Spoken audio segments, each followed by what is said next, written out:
Hi legends, I've been on a journey to try to find out what is the highest DPS class for my account, and let me tell you that Wizard did very well. It was the second class that managed to surpass the 500 million damage mark. The other one was the Crusader that I'm also going to link it down below. I also made the max DPS guide for the Tempest, so in this build I was very happy because this is a variation of the Moss build and it actually works very well. We're pretty much going to change one offhand because like this build actually suffered a few nerfs, but with this new offhand we actually managed to output the damage from 450 million to over 500 million. It is very impressive. So let me go here and show you all about. We're gonna go through the skills, answers, set items, curse item, reforges, everything that you need to do to actually go and pump as much damage as you can. So for the skills, well, we are using here the Lightning Nova is gonna be the main damage source. Then we're gonna use the Arcane Wind to get like those firestorms,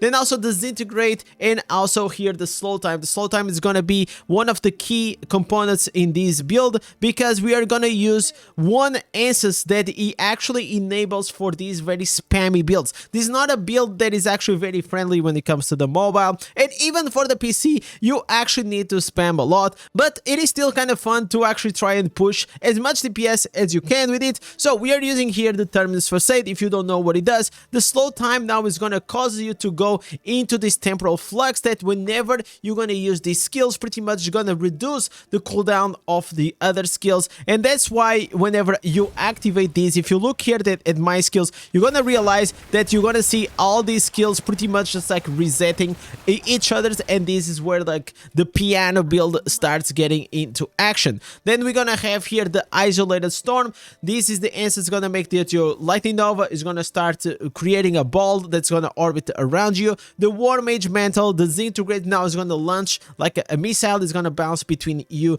and the target, and also is gonna shred their armor. Also we're gonna use here for the pants the Aced Oblivion. The Disintegrate cooldown is now gonna be reduced, which is gonna be very key for us to keep like spamming all those Lightning Novas. We're gonna use the Mistral Rend, which is the Arcane Wind. Now is gonna unleash Arcane Vortex, so it's gonna bounce between you and multiple targets. The Eye Plucker, the main reason why we're using this one, it is for whenever the Electrocute critical hits, it will also shock the enemies, and this is gonna be very important for you to actually activate the Trifling, that whenever the Lightning Nova hits the shock enemy, will create another Lightning Nova, and these will start chaining with each other. Then the other one, and this is the major change that we are making on this build, it is that we are now using the Frenetic Spark because it's going to reduce the cooldown by 90% of our Lightning Nova. On top of that, you're also increasing the Lightning Nova damage, and the Lightning Nova, it is pretty much the main source of damage.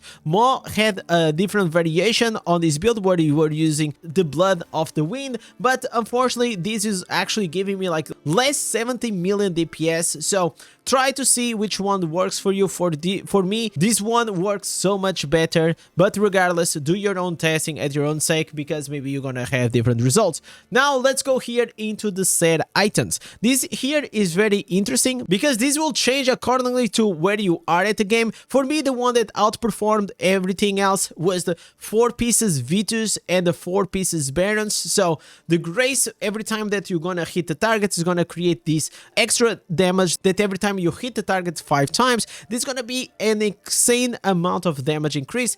And here on the 4 pieces Vitus, if you see, it increases our attack speed by 30% for 3 seconds, but also can be extended because of our beneficial effect duration.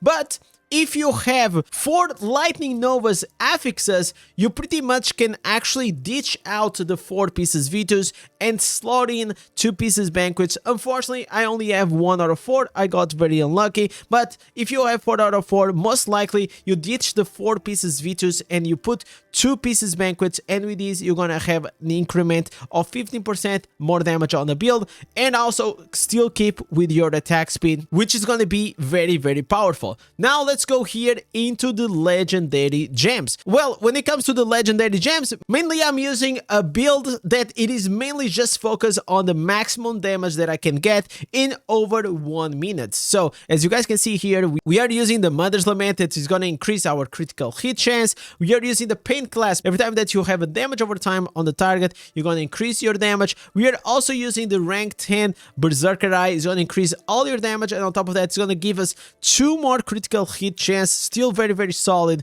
Then we are using here the Colossus engine to increase our skill damage. You can also slot in here, if you don't have Colossus, the Entropic Well, which is the 1-star that also is going to increase your skill damage and also your skill attack speed. Maybe that one is even going to be better than this one. Unfortunately, I don't have it. Then we're going to use here the Rolling Consequence to increase our critical hit chance, apply burn, and also whenever you have a burning target, it's going to increase the critical hit chance by 3%. Then we are using here, of course, the Fervent Fang. This is one of the best gems for solo bossing targets. Every time that you're going to hit the target, it's going to create 10 stacks, and these stacks are going to increase the damage. Then we are going to use here the Bloodsoaked Jade. It's going to increase our damage by 13%. And of course, also we are using here the Spectral Glass. This is a debuff that's going to stay on the target for 2 seconds, can be increased with our potency, and also is going to increase our critical hit chance. Maybe because here we are not using the Misery or the 2 pieces Barons, you can also try to replace this one with another damage gem, like for example the Morn Skull or the Crimson, but either way this procs so often that it's most likely still very good to actually have it. Now let's move on here into the substats, and this is a part that whenever you're trying to maximize your damage, you want to put a lot of focus. Whenever I do my one-on-one coaching sessions, this is the main part that I see a lot of people struggle. So the first thing that I see, it's always people, they have very low fortitude and willpower, which is gonna make that your secondaries are gonna be very, very weak. And if you see, the armor penetration is gonna be one of the major reasons why you're gonna output so much damage. It's because it's gonna increase your critical hit damage. And the potency, it's gonna increase the harmful effects duration, which can be the Spectral Glass, can be your bleeds, can be your burns, and everything else will start adding more damage. But if we're talking about the most important thing, will always be the critical hit chance. A lot of times on my stream, people ask me what is the best critical hit chance or critical hit damage. Obviously, it's going to be the critical hit chance, because if you don't crit, you won't have any critical hit damage increase. And have in mind, just by you doing a critical hit strike on the target will already boost you by 100% your damage. And then on top of that 100% damage, you're actually going to have the critical hit damage that can be stacked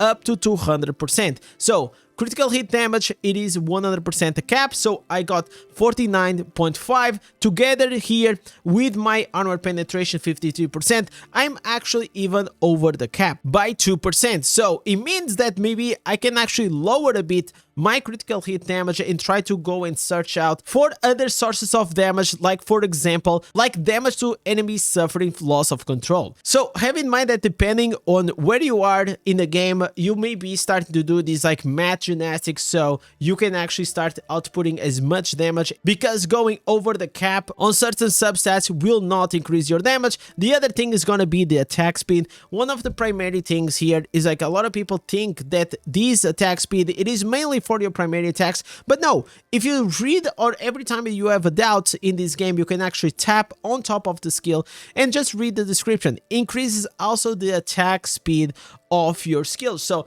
the more attack speed you have, actually the faster those lightning balls or any animation on your character is gonna be, so which means that you're gonna output even more damage. That's why these affixes here, it is so important for you to have. And if you are able to go and get this 4 out of 4, you're actually gonna be a god, but have in mind that it's not gonna stack with the 4 pieces Vitus. The other thing obviously is gonna be to have here the 12% cooldown reduction, because the cap of the cooldown reduction is gonna be 30%. So if we sum up here 12% together with the 18% Lightning Nova cooldown, we actually gonna reach the Lightning Nova cap, which is gonna be perfect for us to keep spamming and having those Lightning Nova orbs around us at 100% uptime. Remember, the more orbs you have, the more damage you're gonna do. Another very important substat to have, it will also always be the beneficial effect duration is increased, because not only is gonna increase the duration of your slow time, which is your buff, but also and mainly is gonna increase the duration of your Mother's Lament, of your Colossus, of your Rolling Consequence, so you keep up with that crit chance as long as you can to keep outputting as much damage. So now that you understand here the substats and how important they are, let's focus here a bit in our Paragon. So the Paragon that we are using, it is gonna be the Slinger. I actually tested out extensively the Slayer, because the Slayer actually performed really well with the primary attack, but on this build the primary attack doesn't do a lot of damage. The only reason why is there is to mainly apply the shock and some bleeds. So the mindset that we need to have, it is to actually go and try to output as much damage as we can on our Lightning Nova. So we are using here the Unseen Dynamism, Uncanny, the Gifted, and also we are using the Bloodthirst, also with the Superiority to get it up to 10 stacks. So whenever this is with the 10 stacks, it's gonna give you 10% more damage. Yes, if you are in the dungeon or you get hit by a boss, you're actually gonna get your stacks reset, but have in mind that in this game you do damage like very instantly, and 10 stacks you get it like in less than 1 second. So in my opinion, it is still very good to use. Some people actually go with the Careful Aim and the Sharp Eye. Personally, I prefer to go with these two because it gives me a big damage increase. Then we are also using here the Dead's Release. I also tried extensively to use the Overloaded. Unfortunately, for the same reason, the Electrocute primary attack does not output as much damage, and you're actually gonna have more damage output coming out of the Dead's Release because of the dots that we are applying in the target. Now, moving on here into the Warband Room. Well, this is actually one of the biggest parts and it is very important for you to have, because if you're not in a Warband, you're actually lacking a lot of DPS output. So the room that I want you to go, and whenever you actually running dungeons, so if you're up in a place that you need to output as much damage, you want to go with the Attacker Room. This one is going to increase your damage by 3%. This one, it is very good. And on top of that, you want to go with a Warband that's going to have a few key remnants for you to output even more damage. So the first one is going to be here the War Vase. This one is going to increase your critical hit chance by 3% whenever you are above 70%. Then we're going to have the Coward's Rage. It's going to increase your damage done by 3% whenever you have no enemies around you in 3 yards. Then you also want to go with the Typhorus. Increase all your damage by 6%. You're also going to take a bit more damage, but in this game, the more damage output you can get, the better it's going to be. And also the Manifest Carnage. This one, whenever you have your critical hit chance above 70%, including with the Mother's Lament and the Rolling Consequence, you're actually going to be able to have an extra 10% of your critical hit damage. Unfortunately, I still don't reach to the 70%, but in the future, if I do, what I'm going to do, I'm going to reduce my critical hit damage to around 90%, because I know that whenever I'm going to proc the Mother's Lament and the Rolling Consequence, I'm going to hit this threshold and I'm going to activate the Manifest Carnage. Have this in mind, that is very important for you to output like probably 40 or 50 more million damage just by using this Warband Room. The other thing that we're going to go with, it is going to be the Familiar. Well, when it comes to the PvE, there are definitely a few choices that you can go, but the one that's going to give you more damage will always going to be a pet that is going to have the Lingering Wounds. Recently, I got this one that's with the legendary Lingering Wounds, that it is increasing 29.8% more damage on the target for 3 seconds every time that a pet attack. And I'm gonna warn you here something, that for 2 times on my 101 coaching session, I saw a big whale and also saw a mid-range player actually having a cat with the Lingering Wounds. Please do not have a cat with the Lingering Wounds, because what the cat's going to do is going to give you a shield, and unless the boss attacks you, the damage reflected by the shield will actually apply the Lingering Wounds. So you don't want to go with this. You want to go with a pet that actually wants to attack Brand Talon, Ash Sweeper, the Brawl Stalker, any of these pets that actually gonna attack the target and do damage, so they can go and apply the lingering wounds. But no cats, please do not have a cat, because a cat, even with the lingering wounds, is super expensive and you may be burning a lot of resources and a lot of platinum on these.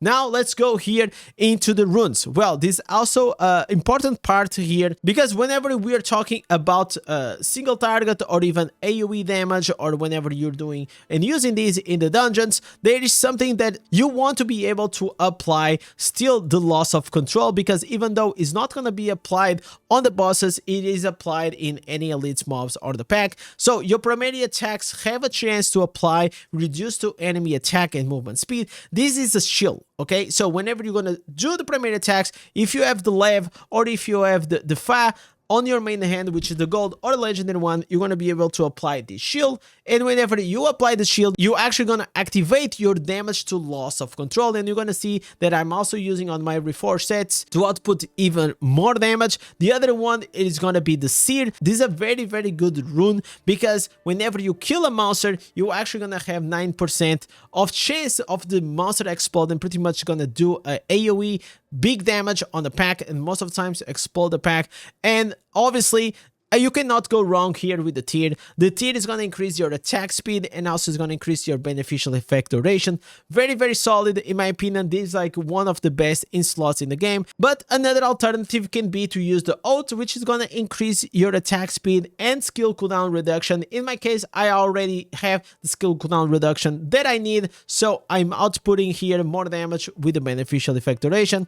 And the other one, obviously, it's going to be the Zoo. When it comes to the offhand, the Zoo is pretty much the only rune that you really want to go with, just because it's gonna increase your critical hit chance by 4% in one rune, and if you have both of them, you're actually gonna have an increase of 4% critical hit chance, which, as I said to you, the critical hit chance, it is the key DPS substat in this game, and the more you have, the more damage you're gonna do.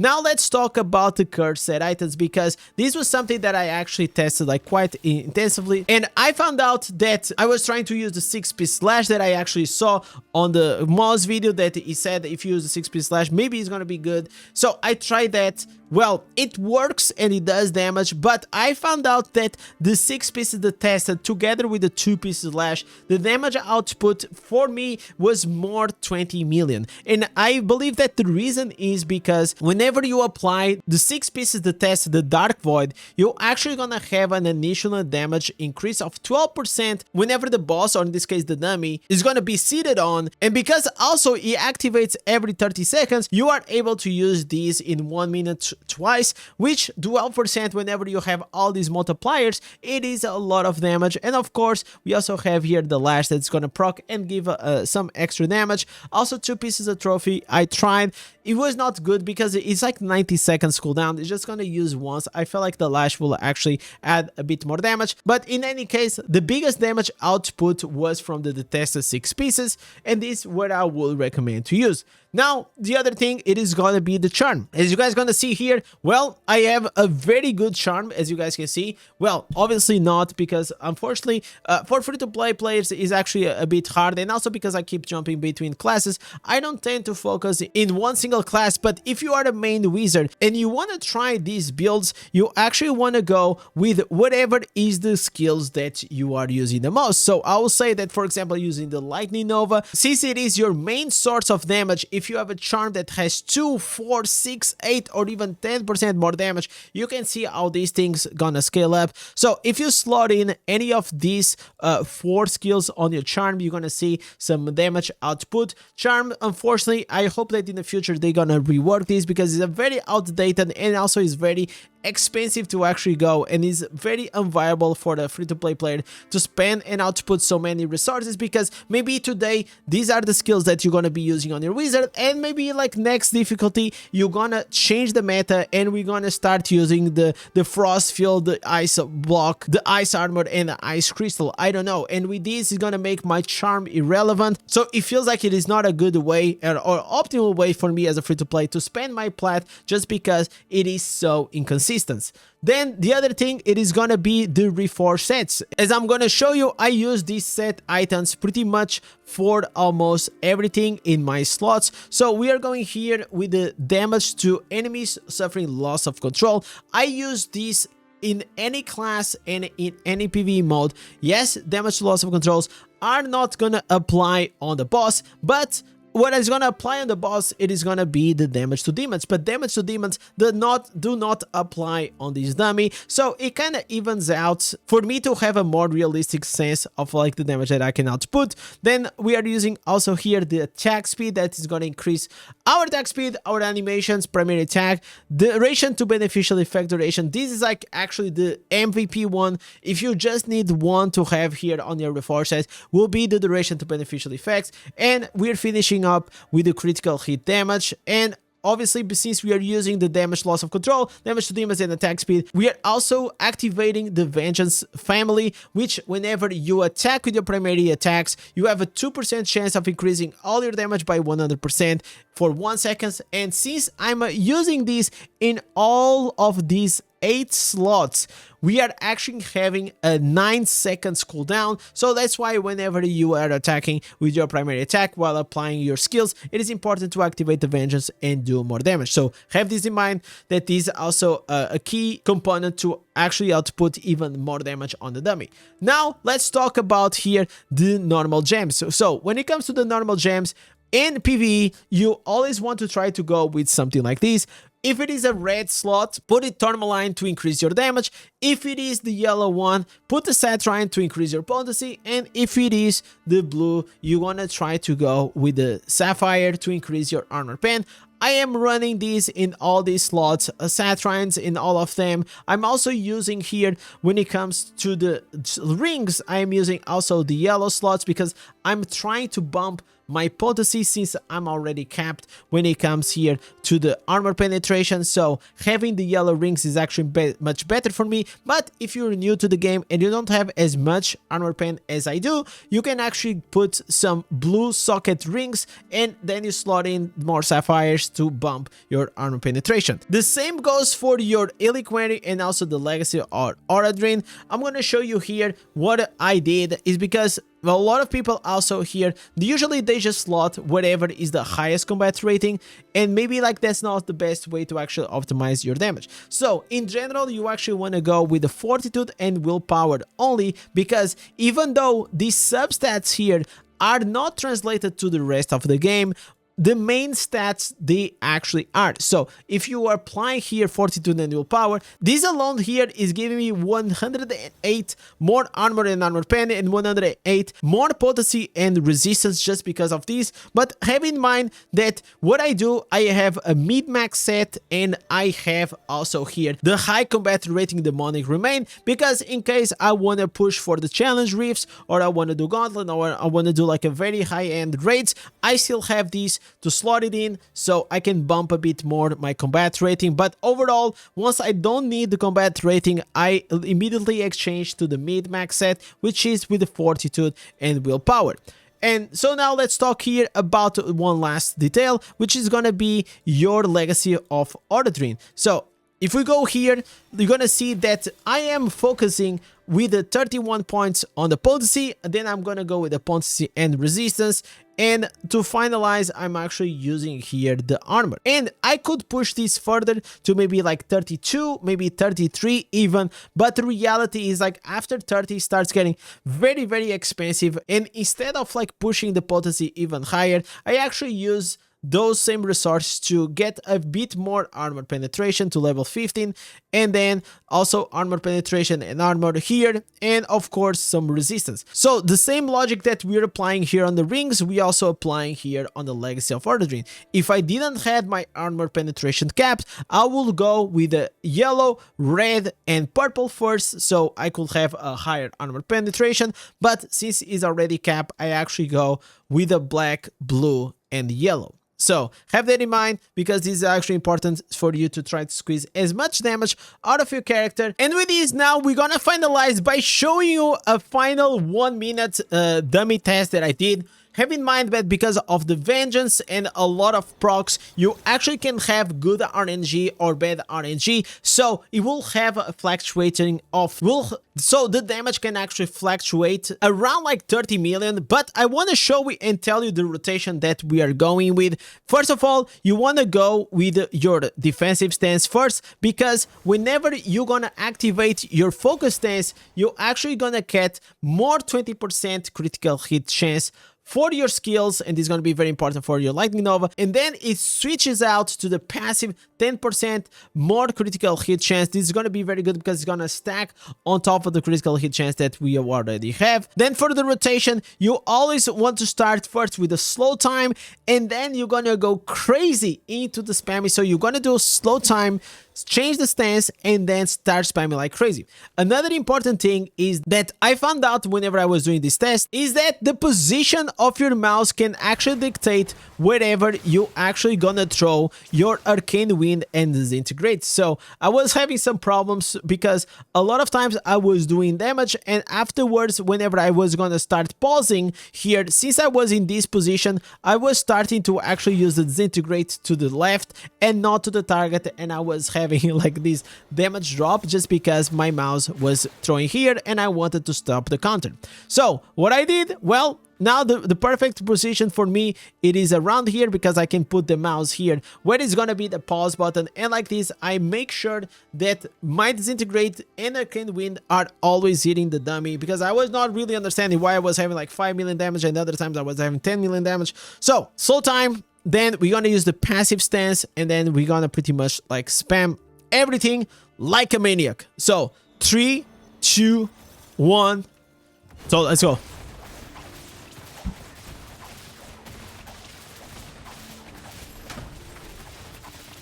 Okay, we want to refresh. You want to have that slow time at 100% uptime all the time, because if it's not at 100% uptime, you're actually not going to be able to do as much damage as you think. So obviously there's going to be here some scale up, but also you're going to have some moments that you're going to drop off a bit of your damage. It's normal because your legendaries gems are gonna run out, or like the detested is gonna go away. But as you see here now, we are still holding like very well here on the 8 million damage. And as I told you, you're gonna have moments that if the vengeance like drops and procs at the right moment, whenever you have all your cooldowns on, it can actually output like a tremendous amount of damage. So we are reaching here like the final like 1 minute. So this is like gonna be like the last seconds.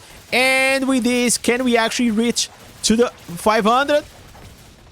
All right, okay. So 497, okay? So if you do multiple tests, you're gonna see like the damage will vary it. But my maximum until now was the 570 million, which was pretty good. So this is it. This is the full guide with the full details when it comes to trying to optimize your damage on the wizard. I'm also gonna put down below the ultimate wizard builds guide, so you guys can see the other builds that I also run for the farming, for the dungeon, which are a bit more friendly, and also the PvP. And the next few days, I'm gonna also be sharing the PvP build that I've been using that is also very popular. A lot of you guys already know, but I still didn't share it with my community. And on top of that, if you guys want to join the membership, I have a well tier that I'm also offering a one-on-one coaching session every month, that if you guys want to take advantage of it, go for it. But if not, just drop a like, subscribe, and type cheese in the comments so I know you guys are the legend keep carrying channels. And with this, thank you for watching. Catch you guys in the next one. Peace.